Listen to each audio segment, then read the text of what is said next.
Hello. um, Thought we'd do something.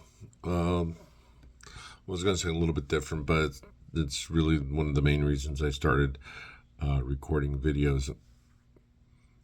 Hang on. Sorry, it was the reflection of my ring light and my glasses was starting to was distracting. So, um,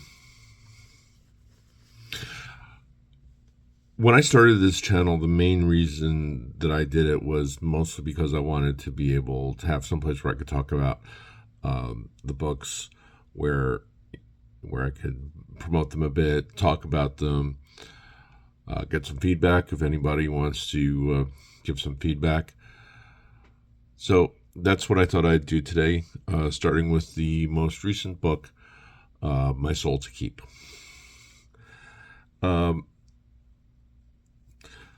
I've always said that I'm not a fast writer, and yeah, that's true. I started it, and I started My Soul to Keep in, I want to say 2010. Yeah, I wanted to say 2010 that I actually started it. The actual first draft was finished in 2000. I don't remember, but I don't remember the exact dates, but it was published earlier this year. So yeah, I'm nothing if not slow. So the story centers on a character by the name of Helena Troy, and there's some interesting tidbits about her name. We'll get into that later. Who we see as just an average citizen of a town called Coventry. It's a nice little town, nice architecture, nice buildings. There's a lake, some plains, some forest, blue metal sky, and it's an enclosed environment, and everybody lives 40 years, and then they're mandatory have to turn themselves in to die. So, and they think, as far as they think, that's it. That's the extent of their universe. There is nothing beyond the metal sky except their god Ashkaraya, who watches over them and created them. Helena is an artist, and at various points through the story, we do see her engaging in her art, and it does lead to some revelations down the road. When the story starts, she is at a funeral service, kind of, for her former lover, and then she meets an old friend, a friend of hers, and the story progresses from there. I won't go too much farther into it. Now, if you're saying to yourself, controlled environment, and they have a mandatory time they have to die, if you're saying to yourself, hey, doesn't that sound like Logan's Run? That was one of the inspirations. Actually, that I took inspiration for this story from several locations. One is Logan's Run, both the original novel and the movie. The original novel's better. I wish they'd make the original novel into a story, but that's beside the point.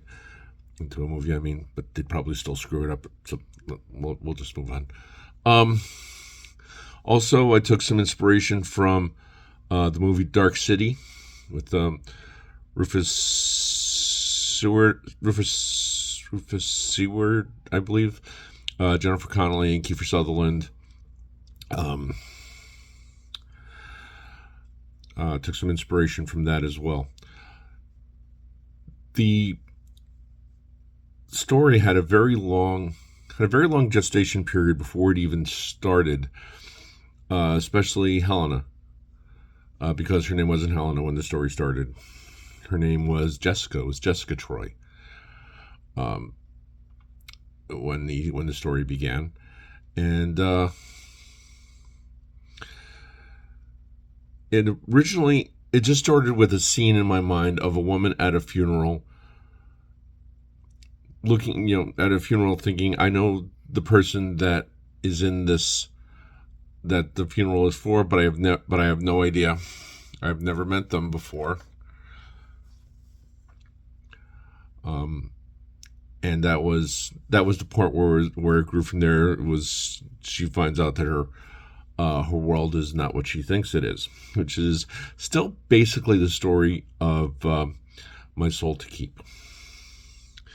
It's there's not a lot of action in it. There's a little bit, but it's more of a story of self-discovery, of what happens if you find out the world that you see around you is not what the world really is, and that everything you know of your past is 100% a lie. And that's the main thrust of the story. It's a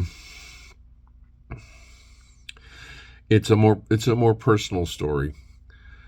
And I really like it. I really like the way it turned out. So Helena, as I said, is an artist. Our other two main characters are Isaac, her regular, which is how they refer to like a steady boyfriend girlfriend kind of thing, and the other is Isaiah, who is his rank is referred to as Magistrar of Coventry, essentially the mayor, Lord Governor, whatever you want to call it. He's the one in charge.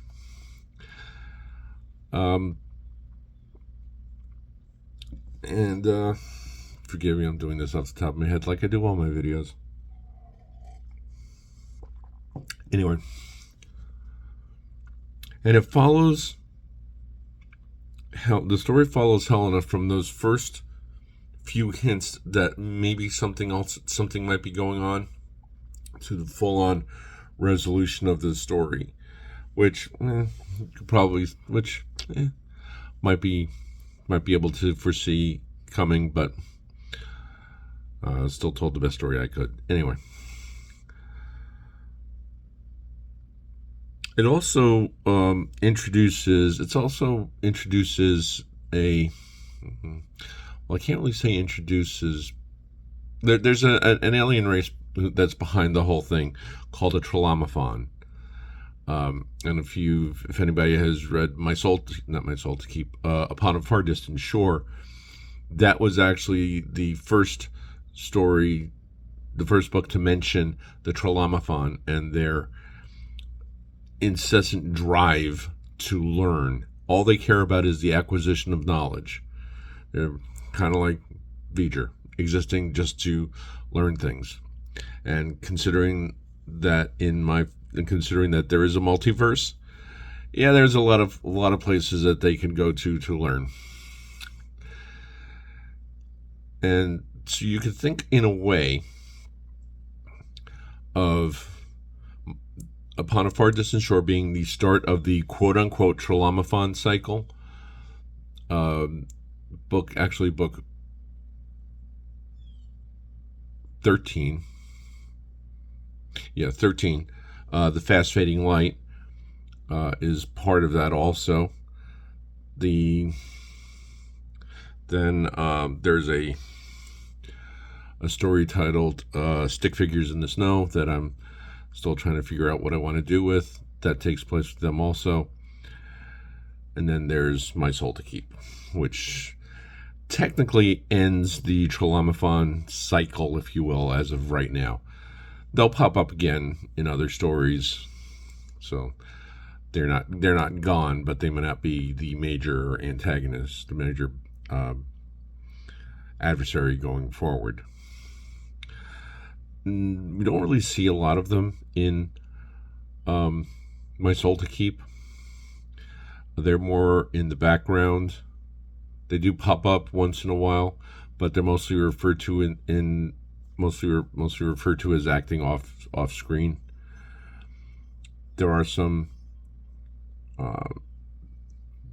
past lives even in here that Helena experiences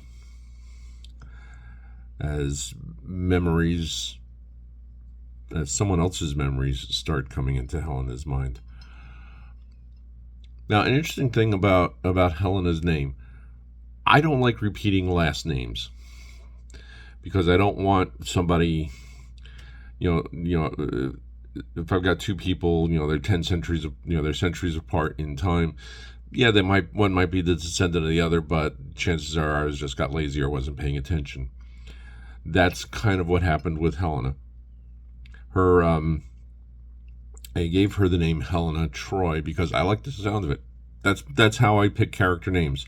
I'm not looking for anything deep and meaningful most of the time, but I am looking for something that sounds good, that'll stand out in a reader's mind. That's how I came up with Andromeda Reyes. See the fast fading light. Anyway, I had completely forgotten that I already had somebody with the last name Troy. In Raven, one of my two main characters is Special Agent David Troy. Now, I'm looking at this and I'm thinking, I don't want this. I don't want the two characters to have the same last name. My thinking was David would have kept the name because he had it first, in all honesty. He was named David Troy before Helena became Helena Troy. Then I started thinking about it. Because Helena is originally from 21st century Earth, and David's in the 22nd century. And I thought for a moment, it's like, what if?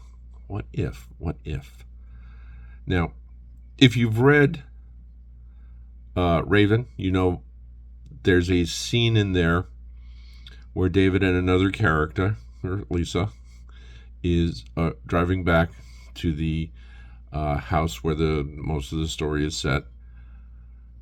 And Lisa asks if David has ever been involved in a kidnapping. At first, he thinks she means as an EGS agent, which David is, and Lisa says no, from a family point of view, and he says no, I've never been the victim of a kidnapping, but family history indicates that an ancestor of his, Sister Helena Troy, who was a nun, had gone out to do some shopping from her convent and was never seen again, which then led to the creation of the Trauma Fund's kidnapping of 600 people from across the planet. And there's 600 people in Coventry.